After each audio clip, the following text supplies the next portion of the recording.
Episode 3, Aftermath and Legacy of the Gardener's Grim Harvest, the Bruce McArthur Story. Welcome back to Ontario Cold Cases, Canada's True Crime Podcast. I'm your host, Jay Nicoll, Nicoll Investigations. This is Episode 3 of the Gardener's Grim Harvest, the Bruce McArthur Story. The final chapter in our three-part series, one of Canada's most notorious serial killers. This episode contains discussions of grief and loss that may be difficult for some listeners. Please take care as we wrap up this journey. In Toronto's gay village, a community was left reeling. Bruce McArthur, a trusted landscaper, had betrayed the very people who welcomed him, taken 8 lives, and shattered a sense of safety. His arrest and conviction brought justice, but the scars remained. Today we explore the aftermath, how a community rebuilt, how families found strength, and the lessons that endure. This is Aftermath and Legacy.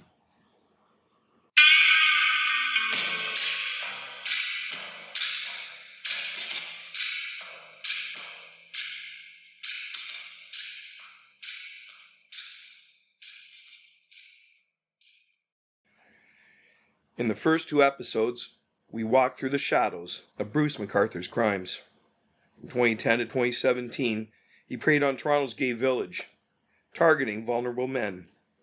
Skandaraj Navaratnam, Abdulbasir Faizi, Majeed Kayhan, Soroush Mahmudi, Kirushna Kumar Kanagaratnam, Dean Lisowick, Selim Esen, and Andrew Kinsman. He lured them with promises of connection, only to end their lives and hide the remains in planters, turning his trade into a grim disguise.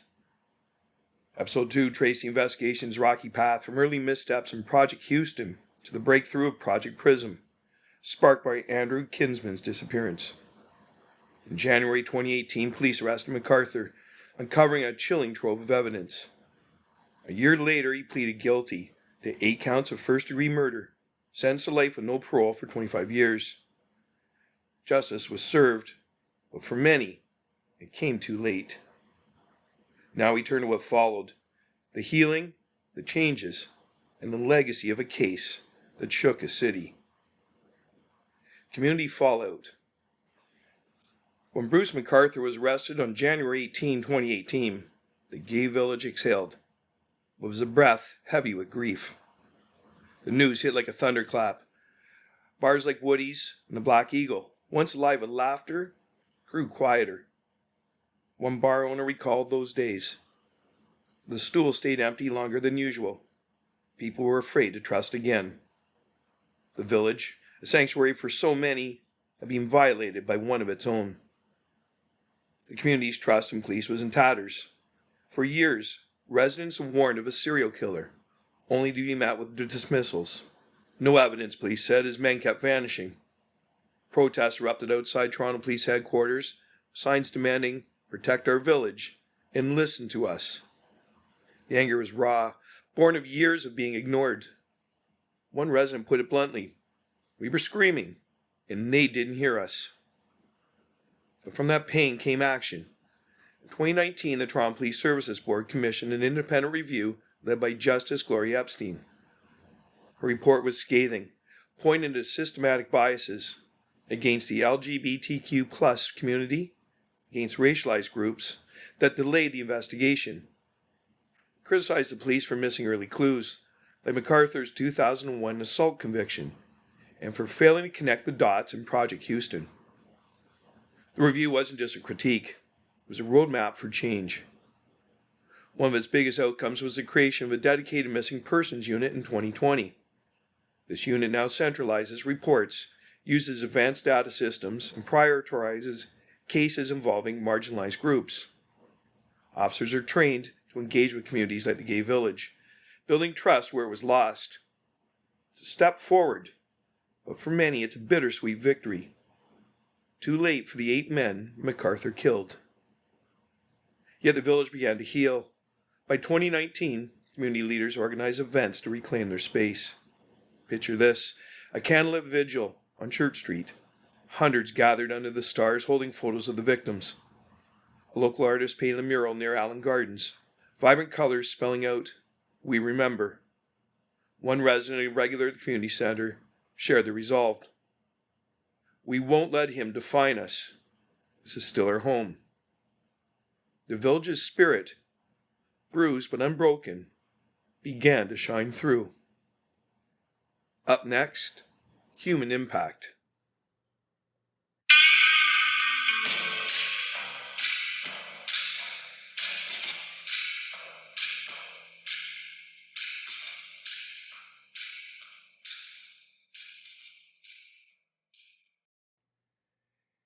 Human impact.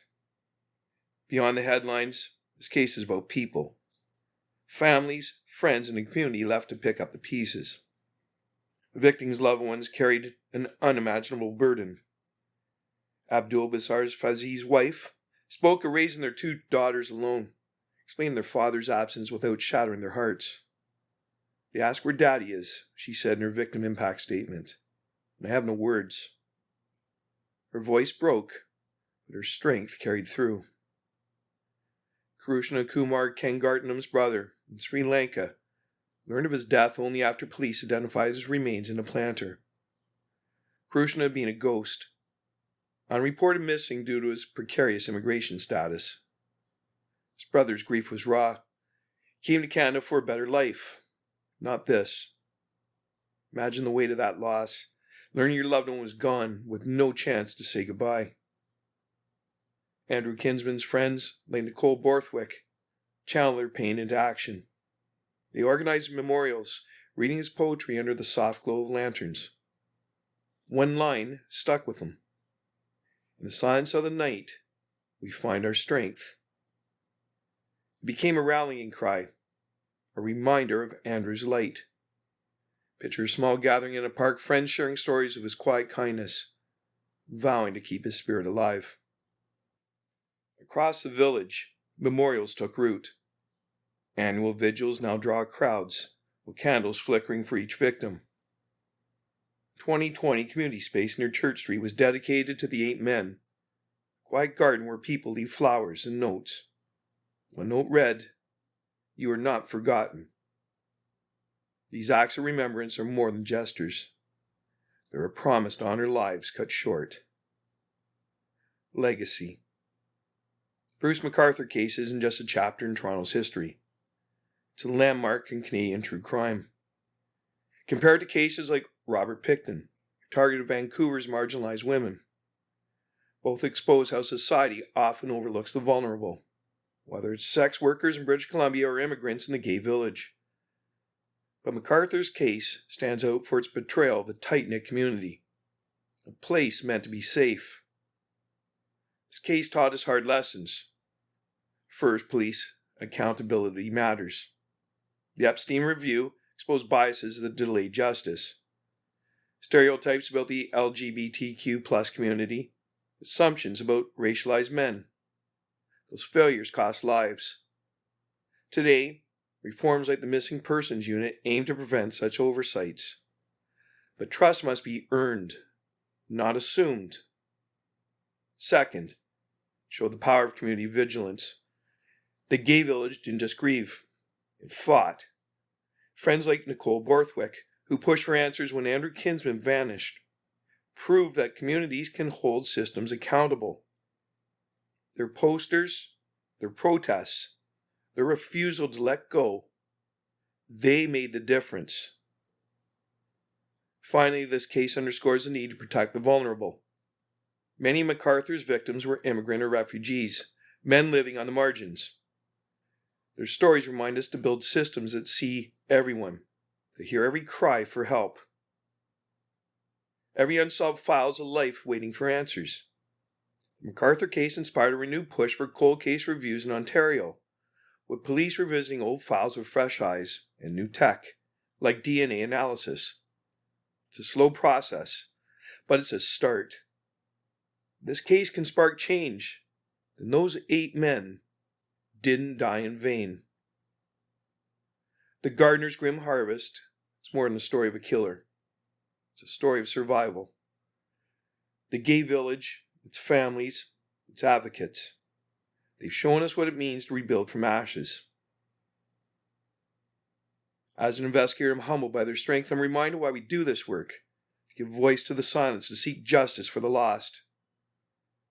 Let's honor Skanda, Abdulbasir, Majeed, Soroush, Kirushna, Dean, Selim, and Andrew by keeping their stories alive.